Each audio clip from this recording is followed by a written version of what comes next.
Genesis chapter 14.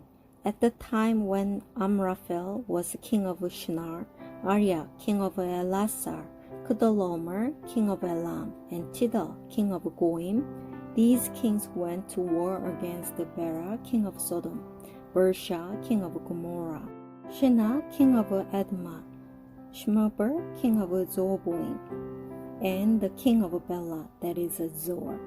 All these later kings joined forces in the valley of Siddim, that is the Dead Sea Valley. For 12 years they had been subject to Kedorlaomer, but in the 13th year they rebelled. In the 14th year, Kedorlaomer and the kings allied with him went out and defeated the Rephites in Ashtaroth Karnaim, the Zuzites in Ham, the Emites in Shaveh Kiriathaim, and the Horites in the hill country of Seir, as far as El Paran near the desert. Then they turned back and went to En-Mishpeth, that is Kadesh, and they conquered the whole territory of the Amalekites, as well as the Amorites who were living in Hazazon Tamar. Then the king of Sodom, the king of Gomorrah, the king of Admah, the king of Zeboim, and the king of Bela, that is Zoar, marched out and drew up their battle lines in the valley of Siddim against Kedorlaomer, king of Elam, Tidal, king of Goim, Amraphel, king of Shinar, and Arya, king of Elasar, 4 kings against 5. Now the valley of Siddim was full of tar pits, and when the kings of Sodom and Gomorrah fled, some of the men fell into them, and the rest fled to the hills.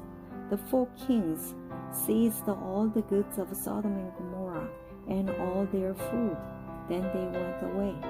They also carried off Abram's nephew Lot and his possessions, since he was living in Sodom. A man who had escaped came and reported this to Abram the Hebrew.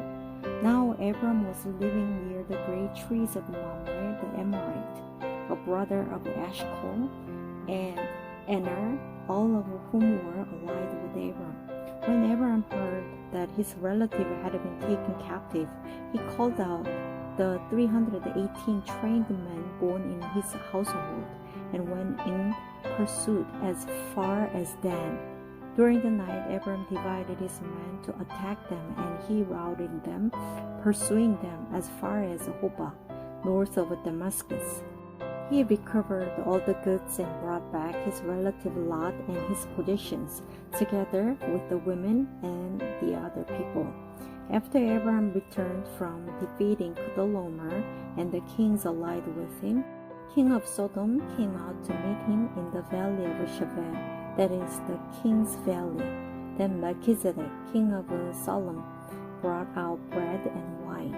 He was a priest of God Most High, and he blessed Abram, saying, Blessed be Abram by God Most High, creator of heaven and earth, and praise be to God Most High, who delivered your enemies into your hand.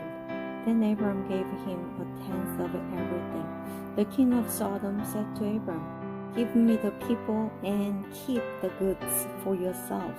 But Abram said to the king of Sodom, with raised hand, I have sworn an oath to the Lord, God Most High, creator of heaven and earth, that I will accept nothing belonging to you, not even a thread or the strap of a sandal, so that you will never be able to say, I made Abram rich.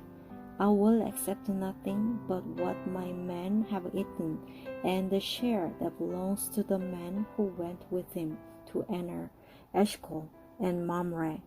Let them have their share.